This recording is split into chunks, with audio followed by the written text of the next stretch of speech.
Just after 11 at night, a sedan runs east through a Boston tunnel, heading for the airport. The ceiling above it weighs 26 tons. It is held to the roof by glue. Nobody in that car knows it. Nobody driving that tunnel knows it, and more than 40,000 of them do it every day. This is the most expensive road ever built in America, $14 billion of highway buried under a city, finished the same year. And over this one stretch of it, the concrete overhead hangs on 76 steel rods stuck into drilled holes with epoxy. For almost 7 years, that glue has been stretching, not cracking, not failing. Stretching a fraction of an inch at a time in a sealed space above the ceiling that nobody has ever opened. It is still stretching as the car passes underneath. At 1 minute past 11, it stops. Boston spent 20 years digging a highway underneath itself. The idea was to take the rusting elevated road that cut the city in half and bury the whole thing.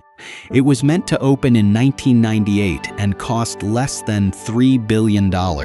It opened in 2006 and cost more than $14 billion, and with interest, the state is still paying for it today. What that money bought is genuinely hard to argue with. 5 miles of tunnel, 200 bridges, a road threaded under a live subway line, and under 9 railroad tracks without stopping either of them for a single day.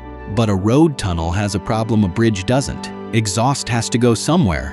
In a fire, smoke has to go somewhere fast. So engineers hang a false ceiling under the real roof and use the gap between them as a duct. That ceiling isn't decoration, it's a chimney. Which raises a question nobody in a car ever asks: what is holding that up? Here's the difficulty: you can't reach the far side of a tunnel roof. This one was solid reinforced concrete, between 5 and 7 feet thick, poured that heavy because a parking deck was supposed to sit on top of it one day. There's no way to run a bolt through and put a nut on the other end, so you drill. You bore a hole a few inches deep, squeeze it full of epoxy, and push in a threaded stainless steel rod. The glue grips the rod. The rod holds a steel plate. The plate holds a hanger. The hanger holds a beam, and the beam holds the concrete panels over the traffic. That's called an adhesive anchor, and there are thousands of them in ordinary buildings you walk through every week. They work, usually. The way you check an adhesive anchor is to pull on it, hard and once. An anchor that survives a violent yank gets signed off, and the number that goes on the paperwork is how much force it took to rip it out. That test asks how strong. It never asks how long, and epoxy is a plastic. Plastics do something steel mostly doesn't. Leave a steady weight hanging on one and walk away, and it slowly, permanently deforms. Engineers call it creep. It's the same reason a cheap plastic shelf sags in the middle after a few years of holding the same books, even though it held them fine on day one. Now hang that shelf over a highway. Some epoxies resist creep well, some don't. The difference doesn't show up in a pull test, it isn't visible in the tube, and it can't be seen once the hole is filled. The company that supplied this epoxy sold 2 versions of it from the same family, a slow-setting one and a fast-setting one. At room temperature, the fast version began hardening in about 15 minutes against 35 for the slow, which on a job running years behind schedule is exactly what a contractor wants to hear. The slow version was creep tested for 120 days. It passed. In 1995 and 1996, the manufacturer creep tested the fast version too. It failed, so they ran it again at a lower load. It failed. They dropped the temperature and ran it again, and every anchor pulled out in under 2 days. Investigators went looking, years later, for any record of that formula ever passing a creep test at any temperature. There wasn't one, not a single pass, and that is a fact the company already had in its own filing cabinet before a hole was drilled in Boston. In August of 1996, the company wrote to the chemical firm that formulated the resin for them. The letter referred to the failed creep test and asked whether the fast-setting version could be reworked so it would pass. Nobody could find why it behaved differently. The formula was never changed. It stayed on the market. It stayed in the catalog right beside its slow-setting twin, and nothing that reached a job site drew a line through it and said, "Do not hang anything permanent from this." 3 years later, in the summer of 1999, a crew started drilling into the roof of a 200-foot section of tunnel near the harbor. That section had been built early, back in 1993, so the rest of the project could be sequenced around it. Everywhere else, the ceiling supports were cast into the concrete as it was poured. Here, they weren't. Here, the ceiling would hang entirely on glue. The crew drilled 117 holes in the first pass. They set the anchors and proof, tested them, which means hanging a load heavier than the ceiling on each one to see whether it slips. They passed.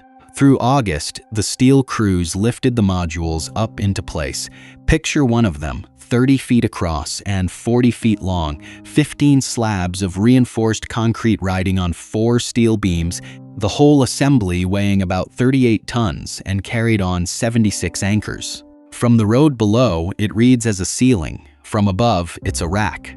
And on September 9, 1999, a worker up in that space, running ventilation ductwork over the finished panels, noticed something odd. One of the steel plates bolted to the roof wasn't sitting flat against it anymore. There was a gap behind it. A fraction of an inch. He reported it. Somebody wrote it down. Over the next few weeks, they watched the gap grow. By early October, the worst plate had pulled down about half an inch. That is no longer a hairline.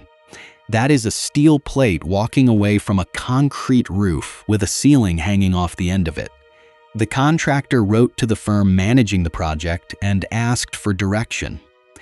The answer came back 5 days later, and it did not say the glue. It offered other suspects. Loose fittings that overloaded the anchors, the modules lifted into place too quickly, holes that hadn't been cleaned properly before the epoxy went in. Replace the anchors that moved, it said, and make sure the ceiling is installed right. The epoxy company sent people out to look. They put a torque wrench on the bolts and found them tightened harder than the recommended range. Every single explanation on that list put the fault in the hands that hung the ceiling. Not one of them looked at the tube. Nobody standing in that tunnel was told that this exact formula had already failed a creep test 3 years earlier. The people who ran those tests never raised it. Federal investigators would put that in writing eventually, and the language is unusually blunt for a safety report. The manufacturer failed to work out that what it was looking at was creep in a product it knew had poor long-term behavior under load. So the moved anchors came out, fresh ones went in using the same epoxy, and the ceiling went back up. The module that would one day fail was hung that November. The road opened in stages, and by January of 2003, traffic was running through every bore. More than 40,000 vehicles a day, eastbound, under a ceiling that had already told them what it was doing. Then, in November of 2003, the engineers delivered a manual on how to inspect these tunnels. Nobody opened it. That manual said specifically that every hanger holding those ceiling panels should be checked by eye, by sounding, or by testing. The reasons given later for never doing it were painfully ordinary. A database still had to be built. The manual was under review. Staff needed training first. Trial inspections were arranged in late 2005 and then quietly never happened. Investigators searched the records and found no evidence that anyone had inspected that ceiling between the day the tunnel opened and the night it came down. And all that time the epoxy was doing exactly what the failed test said it would do. Creep makes no sound. There's no crack, no dust, no warning a driver could possibly catch. The glue in each hole simply deformed under a weight that never came off, and the rods crept out of the concrete a fraction at a time, while dozens of plates sagged away from the roof in the dark. On the night of July 10, 2006, a couple drove east through the tunnel toward the airport. A 40-foot steel beam let go above them, and 26 tons of concrete came down across the road.